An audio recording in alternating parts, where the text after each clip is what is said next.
Comey was spying on Trump. Well, the reason he was writing the memos was to create a record so that he could destroy No him. American knowingly colluded with the Russians to interfere in our election campaigns. Oh, wait, unless you mean Hillary Clinton. Pardons, prosecutions, and transparency.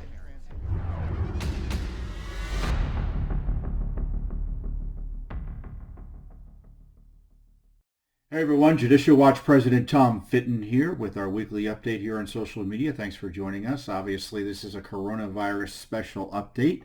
I'm not in the office this week as our operations have been curtailed a bit by the onerous shutdowns here in the nation's capital, but a lot to talk about. I'll give you the latest on coronavirus, of course. Plus, on top of that, we've got a new major court victory to announce in Maryland in our efforts to ensure that state is cleaning up its voter rolls. Plus, we've got new emails that are going to knock your socks off about the Spygate conspiracy, really, which was criminal in nature, targeting President Trump. Plus, I'll also talk about the new developments on the FISA cover-up, the Spygate cover-up now being enabled by the Republican majority in the Senate, believe it or not. So a lot to cover. First, obviously, is the current coronavirus crisis. We have 26 million people, at least, well over 26 million, out of work as a result of these onerous shutdowns by state governments of virtually everything in their states. New York, New Jersey, California, you name it, these major states have shut everything down. Here in the District of Columbia, the city is closed essentially. Maryland and Virginia, similarly, so the D.C. Capital region is shut down. Some states are beginning to open up, and over the objections of the anti-Trump media, who, in my view, want continued economic destruction because of the political and policy benefit to its ideology and its political allies. And so there's this pitched battle over whether or not we're going to continue these senseless shutdowns that are destroying our economy and attacking our freedom. And so the debate continues with the Georgia shutdown, where the governor there is further allowing additional businesses to open. I guess the president's upset with some of what he's doing, but in the end, being a good federalist, the president deferred to the governor of Georgia, even though he may disagree with him on the specifics. But let me say this, and I'm going to repeat it. It bears repeating because I've talked about this repeatedly. The presumption ought to be that everything is open. You should be able to go to your church. You should be able to go to your work. You should be able to go to your school. You should be able to do anything that you want to do in a free country, barring emergency reasons that the government might have to prevent you from doing so. And the idea that there's a compelling government reason to shut down an entire society to control a pandemic obviously doesn't make sense. This coronavirus is not going away. You know, the models have collapsed, so they've came up with new models, and they've collapsed. Now the new mantra is now we have to have testing, or now we have to have cases decline for 2 weeks straight. I don't know why that necessarily gets you to where you want to be, because presumably after it declines for 2 weeks straight and you begin to open things up again, it's going to go up on the uptick because more people will be exposed to the virus. And now the new mantra is, because the testing is obviously a silly hurdle, now the new mantra is contact tracing. Again, they're just making it up as they go along. You've got these public health experts who may be of goodwill, but really are just guessing their way through this crisis. And I don't just, I'm not saying they don't have a right to bring their expertise and advice to the table. But the president and the governors need to look at their advice in the context of the destruction to our economy. There's a local news story here in D.C., the Montgomery County, which is a major suburb north in Maryland. It's basically one of the biggest Maryland suburbs of the District of Columbia. They've had a 25% increase in domestic violence since the shutdown has begun. So where's the modeling for the damage to families and lives over domestic violence?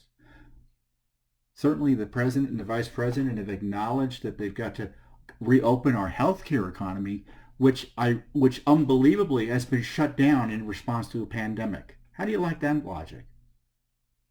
We're facing healthcare issues, so let's set up our system in a way that forces doctors to fire their staff and shut down their practices and puts hospitals in economic peril.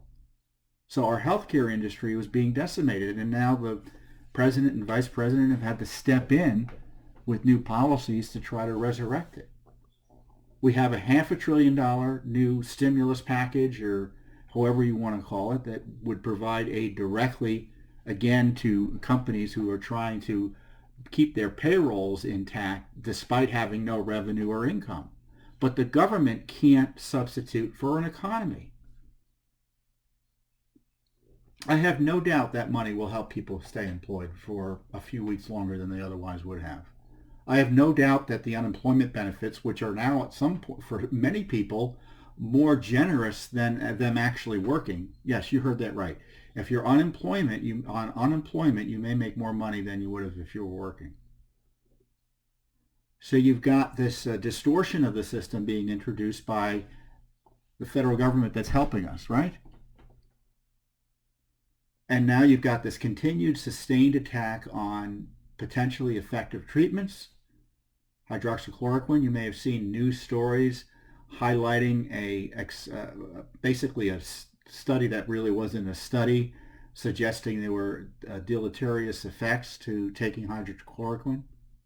I keep on mispronouncing it. Ignoring all the evidence out there that it's an effective treatment and preventative potentially.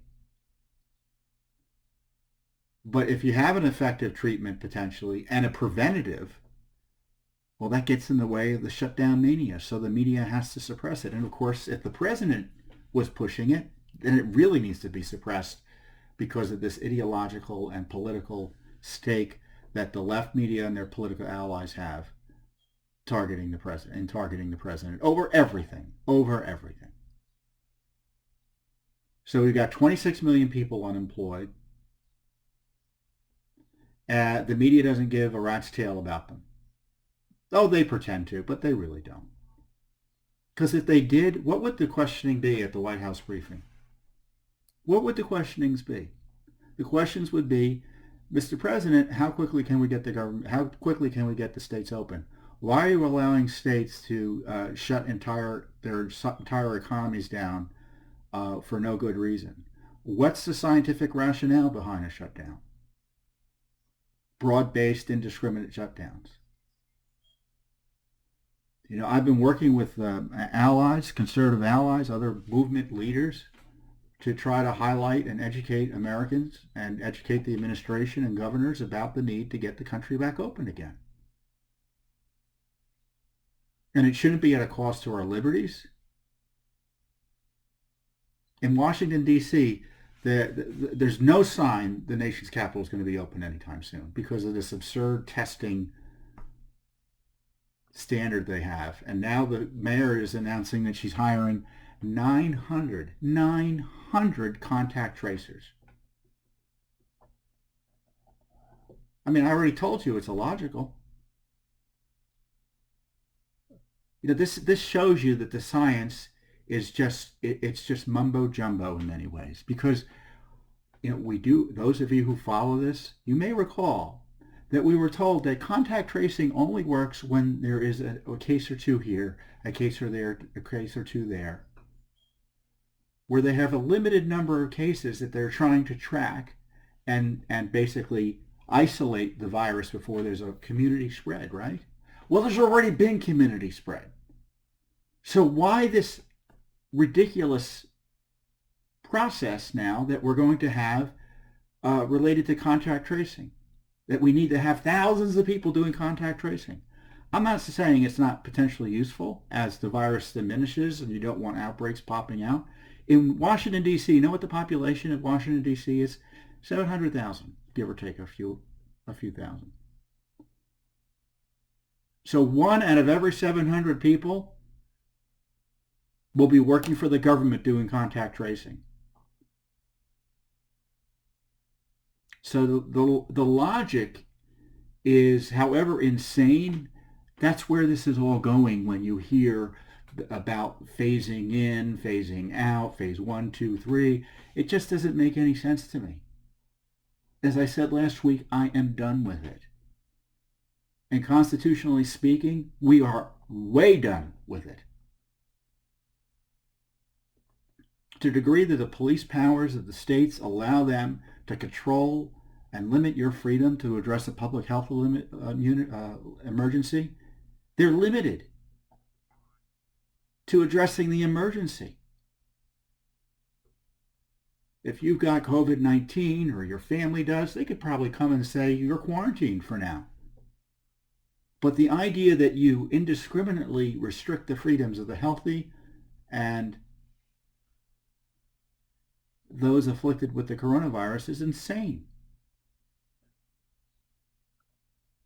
By their standards, we can never be free again. And this is why you need to push back on your governors, call the White House, let them know what you think. If I were the president, I would be bringing out people highlighting the necessity of getting people back to work. Because frankly, the doctors, they have interesting things to add in terms of treatment and all of that. But look, that's not the end all and be all. You can't have health without an economy. You can't have health care without an economy. And we don't have an economy right now that's functioning. 26.4 million unemployed at least. And that underestimates it according to many.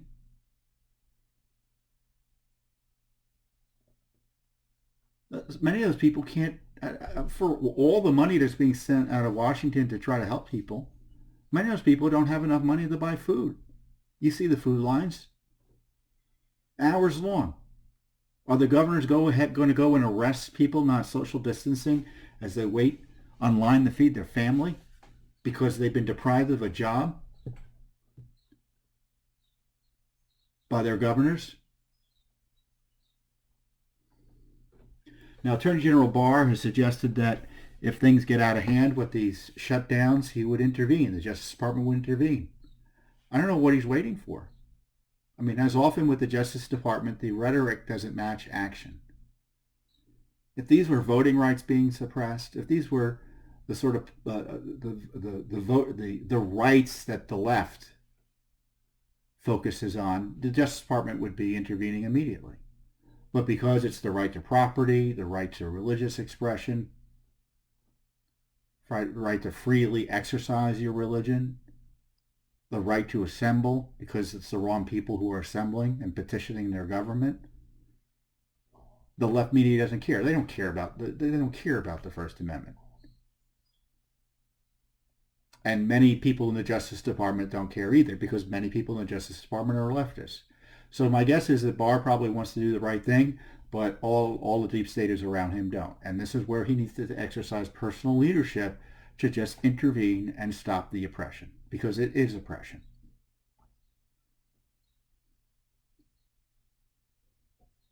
Wow, Judicial Watch has at least 30 Freedom of Information Act requests into the shutdown and the pandemic. So we're looking at it, and obviously we're monitoring the situation and are considering when and where possibly we could file more direct lawsuits to stop some of the worst form of oppression. But I do think the good news is, and there is some good news here, when you look at the states, and I encourage you to go online and check out where, my guess is you already know this since you, I hope, are tracking this pretty carefully, especially if it's your own state. But when you look at all what the states are doing, it's all bending towards opening up. Opening up. The states are opening up, despite the media efforts to suppress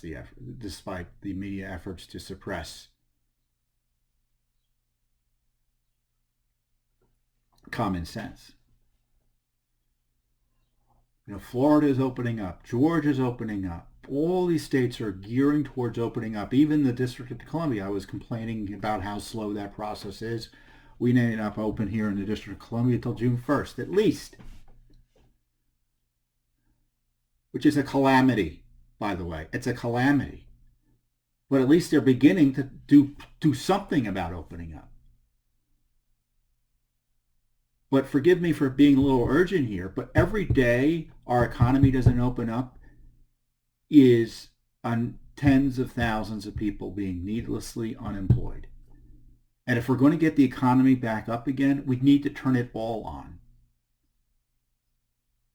This sort of phased, incremental approach, that's just pure socialism. It's not necessarily socialism in the sense of the economic takeover of the economy, the takeover of the economy by the government. It's planning. It's the socialist engineering of society. That company can open, but that company can't. It's appropriate to go into that store with social distancing, but it's not appropriate to go into that store with social distancing. And we're going to adjust it as if the experts know and the politicians know how to run an economy, the greatest economy in the history of man,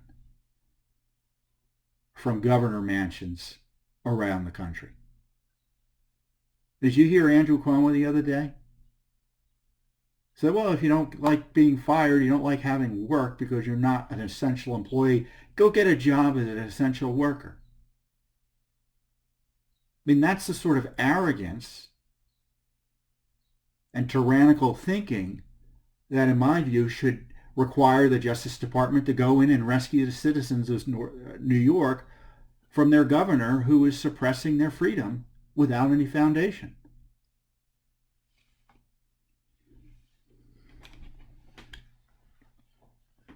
I know their protests are growing. Of course, the media hates that. So this is what you need to do. You need to call your governors, you need to call the White House, and you need to call your members of Congress to try to save the republic. The longer this goes on, the more damage will happen. I mean, for instance, air travel, as I said, is at 1954 levels the last I checked. I don't know what the hotel industry, I'm sure all the travel and tourism industry is effectively destroyed. But I want you to think about that. So every day we delay opening it up, the airline industry isn't going to get back on its feet tomorrow. It's going to take months for them to get back to where they were prior to the coronavirus shutdown. It's going to take months. So the longer we delay, the longer that recovery is stalled for not only the airline industry, but these other industries. And the left is gleeful at this. A congresswoman from New York, Alexandria Ocasio-Cortez, AOC, she saw that oil was trading at less than zero, I think. And she said, I forget the exact tweet, she had to take it down.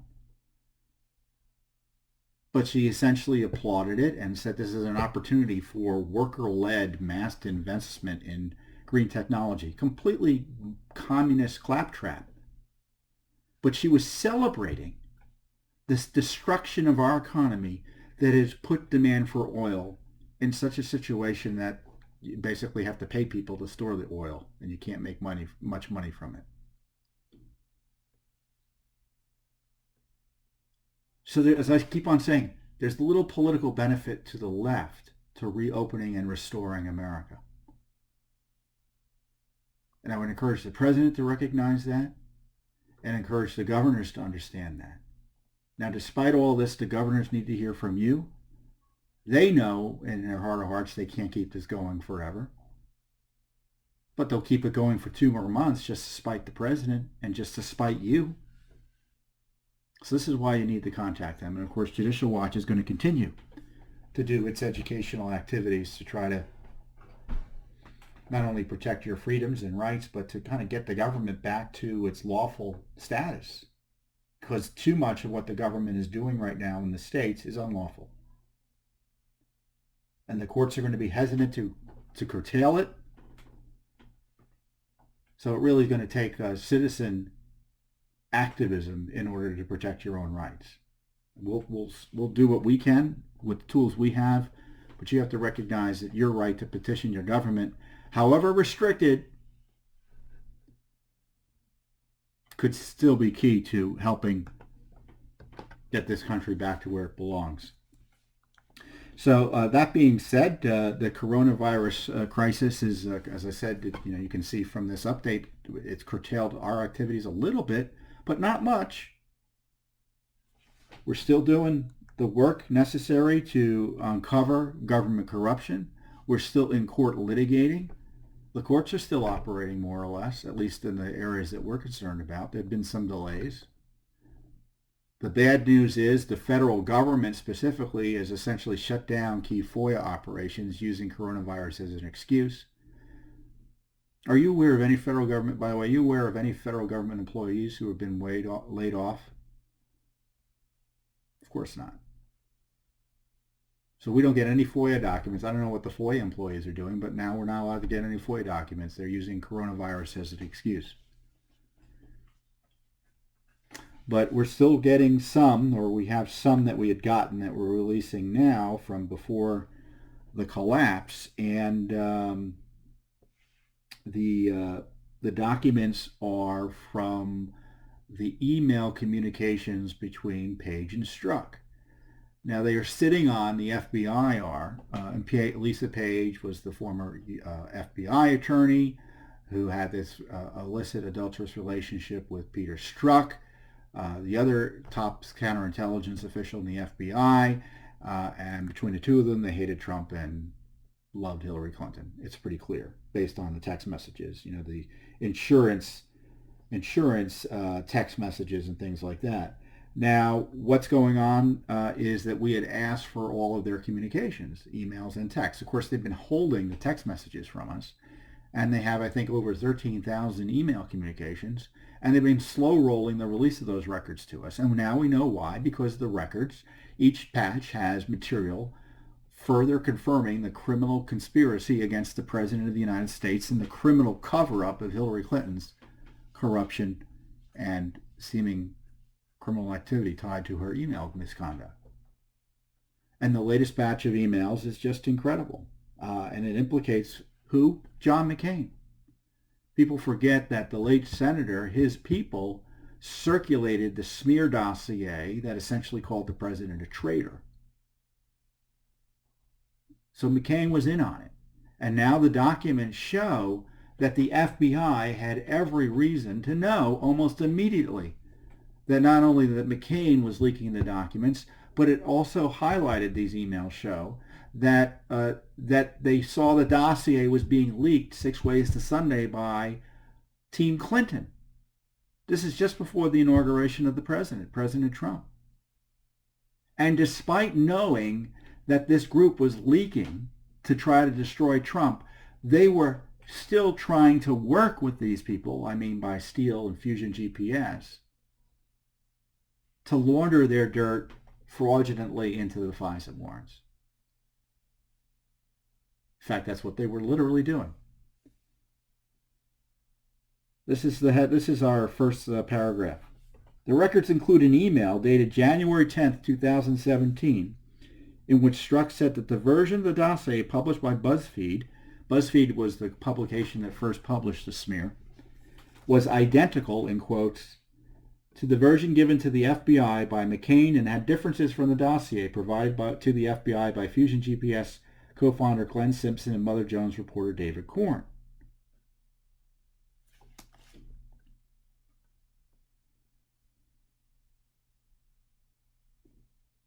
January 10th, 2017 is the same day BuzzFeed published the anti-Trump dossier by former British spy Christopher Steele. Emails show that Strzok and other FBI agents were mocking President Trump a few weeks before he was inaugurated.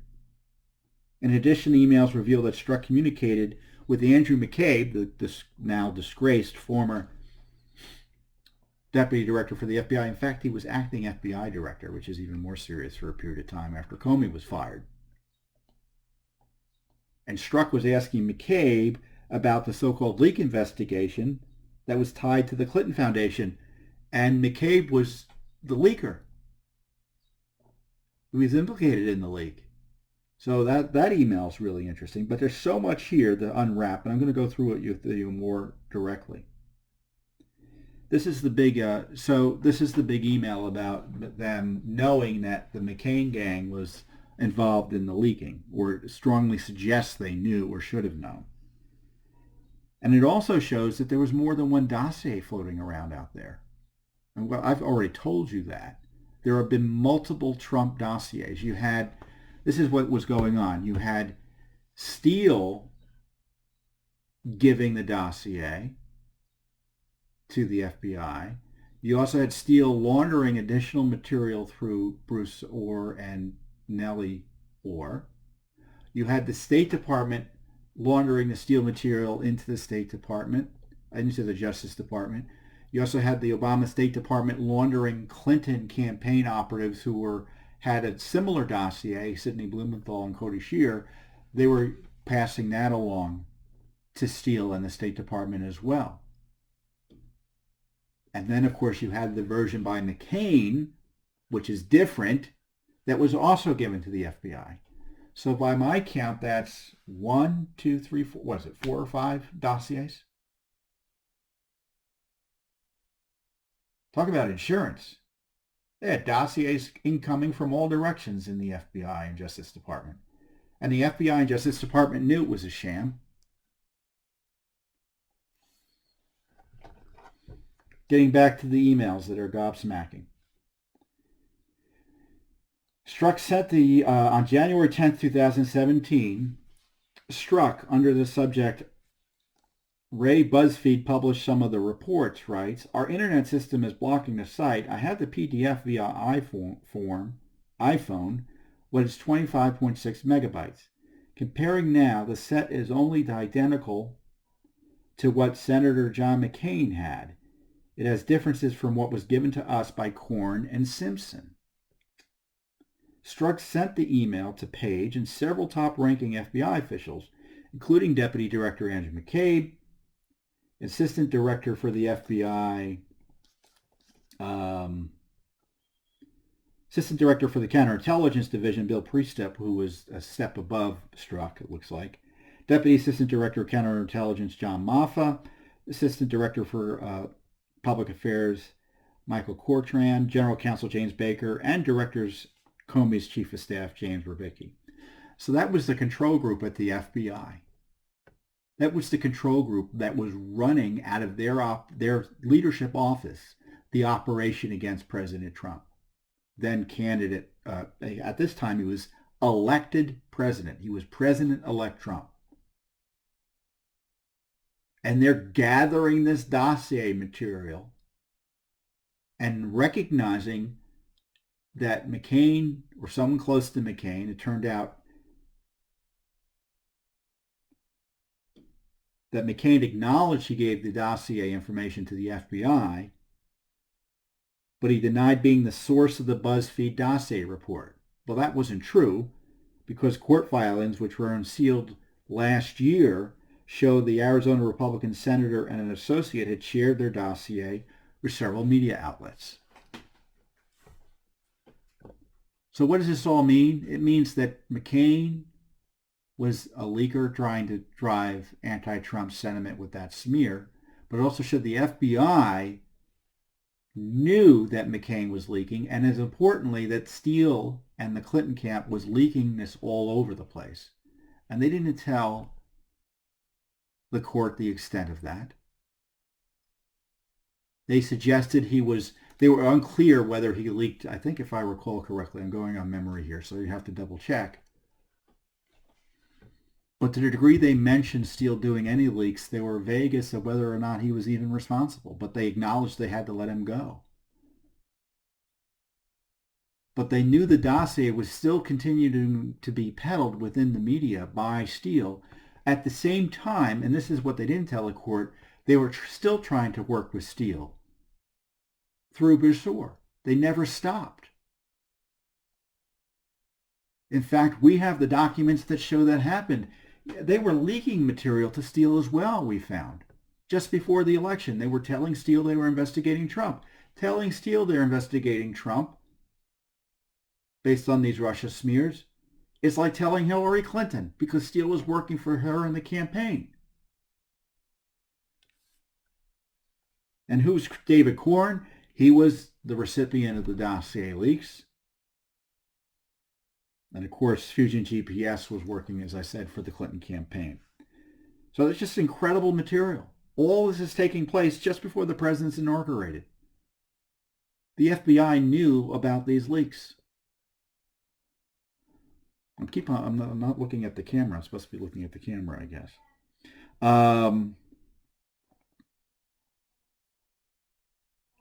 Now this is another classic. So what happened with Andrew McCabe and the leaks? So the irony here is that there was a suggestion that the FBI was suppressing an investigation into the Clinton Foundation, when in fact it was the Justice Department who was stopping the FBI, it looks like, from doing anything. And McCabe was upset about that and leaked that they were still doing something on the Clinton Foundation. And they had, DOJ may have tried to do something, but he leaked that they were still doing something on the Clinton Foundation, when in fact they really weren't doing anything, but that's another matter. So the irony is that, and that leak was investigated, McCabe initially denied he was involved or suggested he had permission, and it turned out that that was not the case, or that's what the IG concluded, and that's why he was referred to the Justice Department for prosecution, which Attorney General Barr refused to do. Incredibly. So this email shows that Strzok was trying to figure out what was going on with the leak investigation, and who was he asking about it? Andrew McCabe. So it's just incredible. The new production concludes an email, December 22nd, 2016, in which Strzok asked then Deputy Director Andrew McCabe if the FBI had opened a leak investigation into the Clinton Foundation media reports. Strzok writes, I received word via Jen tomorrow morning, Mike S., presumably Executive Assistant Director Mike Steinbeck, wants to talk about whether we've opened a leak investigation into the publicity surrounding the Clinton Foundation. He said he'd like to discuss, as the D, meaning Comey, would like to do something. I need guidelines as to how, if you'd like me to detail the media poll we conducted. As you may recall, we have not detailed that activity other than to you and Bill. McCabe's reply to Strzok is redacted. So they're protecting McCabe still to this day, the FBI is. So this is the outrage here. McCabe did it. He didn't tell anyone he was doing it. You can bet he didn't tell Strzok that. And he's directing the investigation into himself. It's like these spy movies where I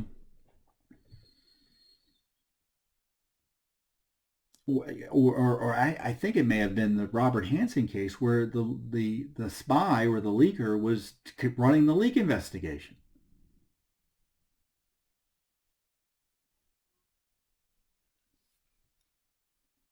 And of course, McCabe was fired because he lacked candor under oath and not under oath, but never prosecuted. But if you're in the FBI, if you're a senior anti-Trump FBI official, you get a pass from the deep state, and frankly, the leadership of the FBI, Wray and Mr. Barr. This is what the IG report concluded about McCabe. McCabe's disclosure of the existence of an ongoing investigation violated the FBI's and the department's media policy and constituted misconduct. McCabe was referred for prosecution, and DOJ declined to do anything. So more information about the depth of corruption by Andrew McCabe. I mean, it's pretty clear, Strzok's email is that he didn't know Comey was involved in the leak investigation or was the leaker. He wouldn't have been asking him for direction. And why is McCabe's response being withheld from us? Huh, Director Ray? Why do you keep covering up for the corrupt Obama gang that destroyed whatever remnant of reputation the FBI had? Documents also include several emails in which Strzok forwards forwards Russiagate-related news articles to Page and other FBI officials. On January 1st, 2017, Strzok forwarded to Maffa and another identified official a New York Times article titled "Trump Promises Revelations on Hacking." The article discusses President-elect Trump's skepticism about U.S. intelligence assessments of Russia hacking relating to the 2016 election. Strzok cut and pasted a quote from the article in which Trump said, "I don't care what they say, no computer is safe. I have a boy who's 10. He can do anything with a computer. You want something to really go without detection, write it out and have it sent by courier." Seems like reasonable. That's probably true. The article mentions that Trump said new information would be coming out that following Tuesday. Strzok then says in his cover note, "I think the Tuesday surprise is all the stuff redacted told him during the CI, the counterintelligence briefing." So now you know that Strzok was involved in the counterintelligence briefings to the President of the United States. Probably about a compromise. He did, and this is, he writes in DID in capitalization, he did mention this stuff about his son and the computer password. A redacted FBI agent, meaning the name of the agent's redacted, replies to Strzok, but the reply is also redacted. Another FBI agent then responds, to be accurate, he called it a code word, not a password. Ha! Exclamation point. Strzok replies, funnies. So there you got senior FBI officials gossiping about the president's counterintelligence investigation and making fun of the incoming president. Further confirming Strzok thought little of the president-elect and was willing to engage in nasty gossip with his colleagues about him. And we've had other emails showing he was sending around the worst of the worst conspiracy theories about Trump and Russia. And this is just icing on the cake. For instance, this is another email. On December 15th, this is an interesting one. Strzok forwards to Page, Lisa Page, an article from the Daily Mail, which states that a former British diplomat, Craig Murray, claimed to have received emails that were stolen from the DNC and John Podesta. Remember, that's the emails that were supposedly hacked by the Russians. How do we know they were hacked by the Russians? Because the Obama gang told us so. And I guess we're not allowed to ask any questions about how they knew. Frankly, I don't believe anything. I believe the Russians probably hacked them, but I don't believe and trust the Obama gang to have figured it out one way or another. Murray said he received the emails near the grounds of American University in Washington, D.C. The article said the emails were from an inside DNC source, not Russians. Strzok writes in his cover note to Page, shady SH*T at AU with a emoji wink. Isn't that curious? You may recall prior emails that we received show that Strzok was involved with other FBI agents in trying to squash a news story about Seth Rich and email. Seth Rich was the DNC staffer who was murdered. The murder remains unsolved.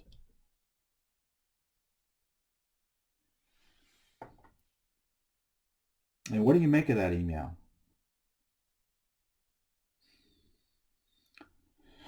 On December 21st, 2016, Strzok forwards to Page a link to a Defense One article about Russian efforts to interfere in the U.S. presidential election. Strzok cut and pasted a quote from former acting CIA Director Michael Morell, in which Morell says, to me, and this is to me, and not an overstatement, this is the political equivalent of 9/11. So now we know where Strzok stands there. He's highlighting anti-Trump quotes and sending them around. Well, to be fair, that's not necessarily an anti-Trump quote, but certainly it's an overstatement. of what the Russians did by the government's own description in the 2016 elections. If by the intervention he's describing a Ma's Facebook ad buy, it ain't much at all. Of course, Morell, being an Obama person, isn't thinking of their coordination with the FBI through Christopher Steele and the Clinton campaign to try to overturn the results of the election and make life miserable for Trump. Again, he forwards an article Strzok does in December of 2016. This is the end of December. A Bloomberg article titled, Trump aide partner with firm run by man with alleged KGB ties. And who was this? About General Flynn. So again, more gossip innuendo targeting President Flynn. He was the incoming National Security Advisor. And what does Strzok say in conveying the email to Page? See, look, I'm sharing with his wink emoji. I tell you, it's disgusting to read this email communications. These guys had it in for Trump, and they had it in for Flynn. They had it in for anyone they didn't like. In Trump world, it's pretty clear.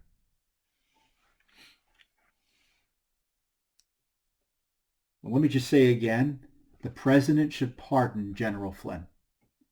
These emails are further demonstration he was unfairly targeted by the Obama gang.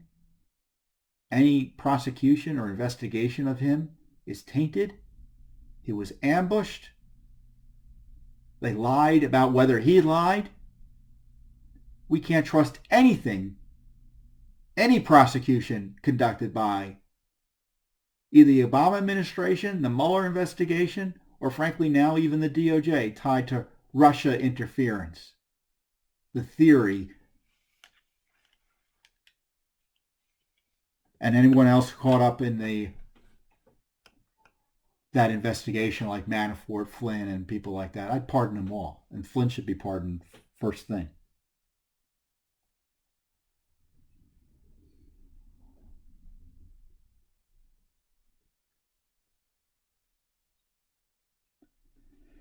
So again, these emails show that Strzok and the Obama FBI almost knew immediately that McCabe was behind the leaks of one of the dossier. The emails show that senior FBI officials had contempt for President Trump and gossiped about him. About a counterintelligence agreement, a counterintelligence briefing. I tell you what, I guess I don't need to prove you this, to convince you of this, but it's pretty convincing, though, pretty apparent that the FBI under Comey and McCabe was a train wreck, both ethically and legally. And given the cover-up of what went on that continues to this day, things haven't changed much. Really incredible stuff. And, you know, before I move on to the next topic, I want to explain the details that we're now getting out of this fraud Senate report, which supposedly supports the Obama gang's analysis of the Russia interference in our elections. You had an 80-page report that was mostly redacted that said they engaged in proper tradecraft in concluding.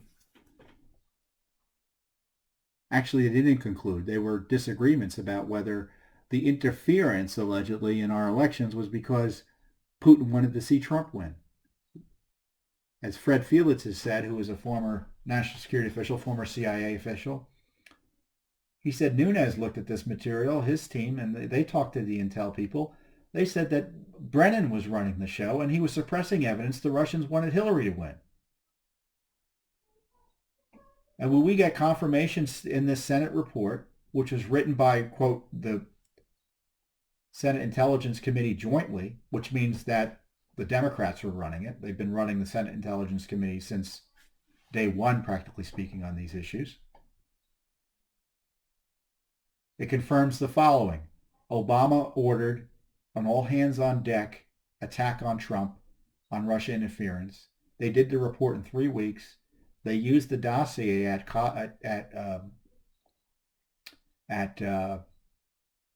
Comey's insistence. They attached it. There was no credible information. It was a bogus analysis that the reason the Russians, quote, interfered in our elections was to help Trump. I mean, if you read the ICA, you will see, just looking at the analysis, it doesn't hold up, because the conclusions they draw about the operations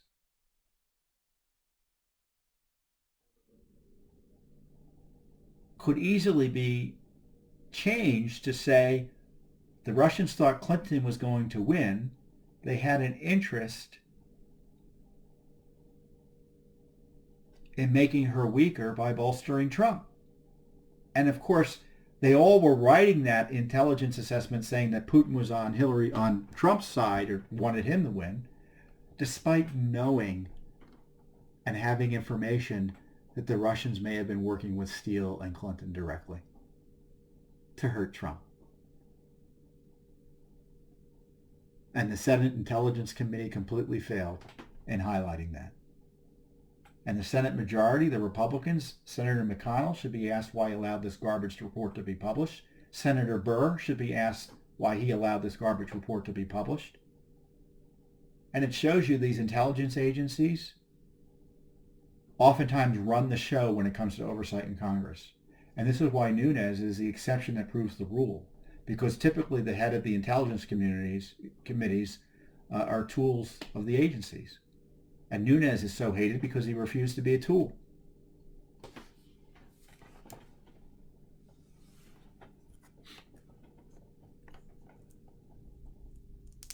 I mean, this report confirms Obama knew.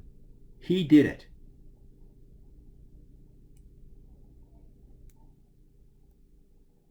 And I don't know what the Russians did with their interference in our elections. I don't know what the scope of it was, whether it was material or why it was done.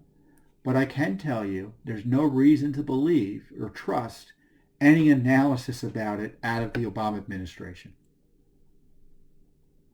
And one of the great failures initially of the Trump administration was President Trump's appointees who were oblivious just to continue to accept the Obama administration's conclusions about Russians' intent in interfering in our elections and the scope and the nature and the purpose, as opposed to doing something substantive and asking what was going on here, that the Obama gang rushed out this intelligence report breaking all the rules and norms to make Trump look bad.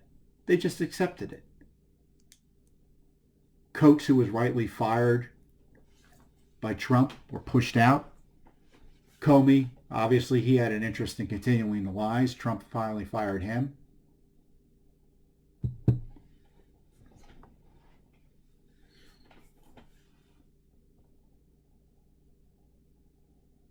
And I don't trust Durham to get to the bottom of this. Supposedly he's investigating Brennan. Brennan was behind, according to reports, this scam ICA.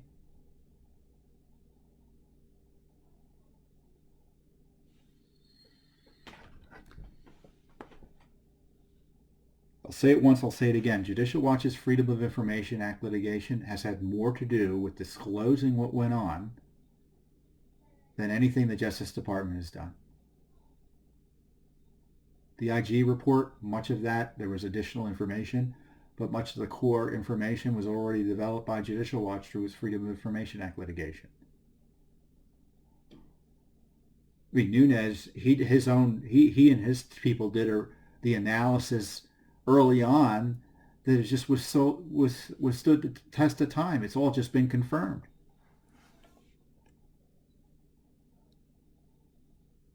DOJ and FBI continue to suppress and stall and delay justice on this, the worst corruption scandal in American history. So we're doing our best to try to uncover what they refuse to disclose. We're slow rolling, as we say with the struck page material.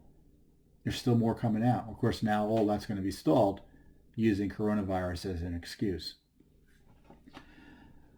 Well, that all being said, we've got some good news to report to you in the area of election integrity. Those of you who follow our work know that Judicial Watch is the leader in using litigation and education to encourage, and in some cases require, states to take reasonable steps to clean up the voting rolls as the law requires.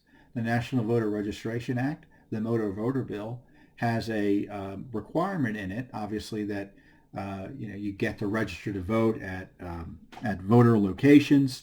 At, let's say, where you can get your driver's license or other places where public services are made available.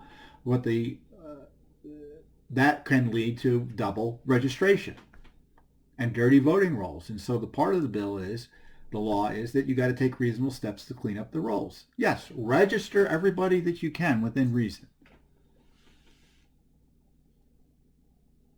But the fraud and the dirty rolls that result as a result of those registration efforts, that can be checked by taking reasonable steps to make sure the rolls are clean, meaning that when people move or die or otherwise become ineligible, their names are removed from the rolls. And you know what the law requires? It's something as simple as sending a card. You don't vote in an election, federal general election, you get a card.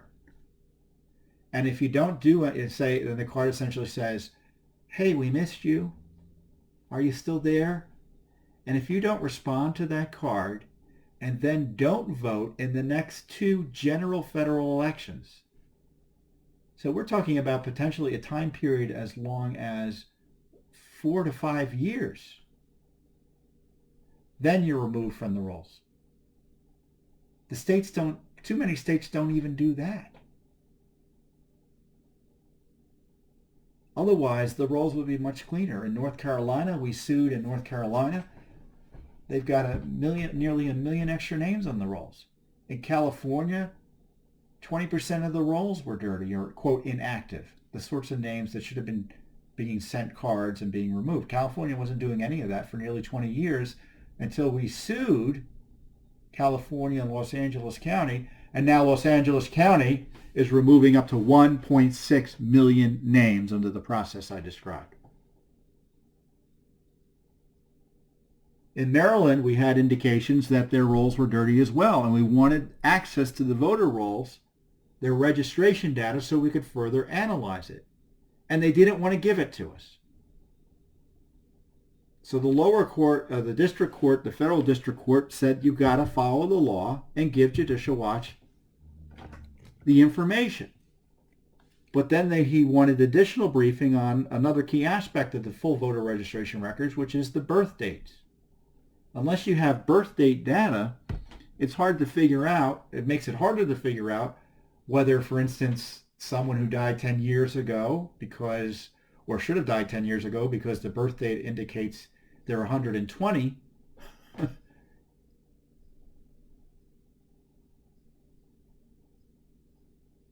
with the birth date, you can figure out there's a problem. Makes sense. It's public data. It's the part of the registration record, and Maryland didn't want to give it to us. And the court said, you got to do it. The judge in the case, Judge Hollander, said that Judicial Watch need not demonstrate its need for birth date information in order to facilitate its effort to ensure that the voter rolls are properly maintained.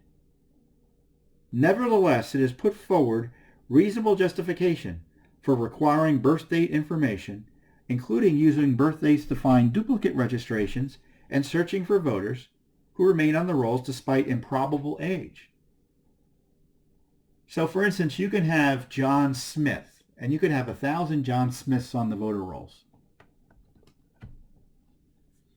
And it's hard to figure out which John Smiths are duplicates without some key further identifying information, including, obviously, birth dates. So if you got 2 John Smiths with the same birth dates, it's a pretty good indication that maybe there's a duplicate file there. And the court noted that we didn't even have to provide a reason. We had a right to it, but we went the extra step. And so thanks to this lawsuit and thanks to this court ruling, the second one that was favorable to us, In his first decision, he wrote, organizations such as Judicial Watches have the resources and expertise, thanks to you, that few individuals can marshal. By excluding these organizations from access to voter registration lists, the state law undermines the federal laws of efficacy. Accordingly, Maryland election law is an obstacle to the accomplishments of the MVRA's purposes. It follows that the state law is preempted insofar as it allows only Maryland registered voters to access voter registration lists. So first we had to overcome that hurdle. Then they didn't want to give us the complete data. And now they will have to give us the complete data. We've been fighting this for 3 years. 3 years to get this basic information that we're due to under law. You know what the Russians did in response to our request? They accused us of being agents for the Russians. Can you believe that? Well, I guess you can, because that's the way the left operates now. If you disagree with them, you're an agent for the Russians. So you had official government bodies in court telling us that we were agents for the Russians. Isn't that outrageous? Because we want to make sure that your votes are more secure because the voting rolls are cleaner. Because dirty voting rolls can lead to dirty elections. And I tell you what, the left hates the idea of clean elections because they want to be able to steal elections. That's what I've concluded after years of doing this work. Why else would you oppose voter ID? Why else would you oppose clean voter rolls? In North Carolina, there's a left-wing group already trying to intervene in our case. So now we're going to be battling the left in addition to battling the state to try to get clean election rolls in North Carolina. They oppose voter ID. They oppose clean voter rolls. They're still pushing, and they're using coronavirus to still push vote by mail, which would bring chaos, discord on election day. Vote by mail is less terribly insecure, invites fraud. The best and most secure way to vote is in person in a ballot box, in a polling location. They want ballot harvesting nationally. They want to end all voter ID. That's a formula for stealing an election. And you have to be on the watch for this. Absentee ballots are already available. If you're so afraid of the coronavirus, vote absentee. But that's not good enough for the left. They just want ballots to be mailed to virtually everyone in America who's, quote, registered to vote, including the people who shouldn't be on the rolls at Judicial Watch, because our hard work is uncovered. So we're facing this threat to our economy, this threat to our freedoms, and this threat to our election systems, all because of this crazed response to coronavirus. And the left is using this as an opportunity to undermine the security of your vote, the security of our elections in a way that just blow them up. And we've got more litigation coming. There's another state we're going to sue, I think, next week to clean up their rolls. Millions of names are on the rolls that shouldn't be there across the nation. The left wants to give them all ballots. How do you think that's going to turn out? And that's why they hate Judicial Watch's methodical, persistent, rule of law efforts to get states to just do the basics in cleaning up the rolls. Because we're not asking them to do something crazy. It's a process that takes place that allows them to clean up the rolls, and we're just asking them to follow this simple process. So, and I'm going to end by saying, look, you've got to support Judicial Watch. Because the left has all of these groups focused on, for instance, undermining election integrity. They've got the entire media trying to undermine our Republican form of government by continuing to push for the overthrow and removal of the President of the United States. They're still pushing the Russia smears even as we speak. the left is concocting a coronavirus task force to target President Trump, not because they're concerned about coronavirus, because they're trying to figure out another way to remove him from office.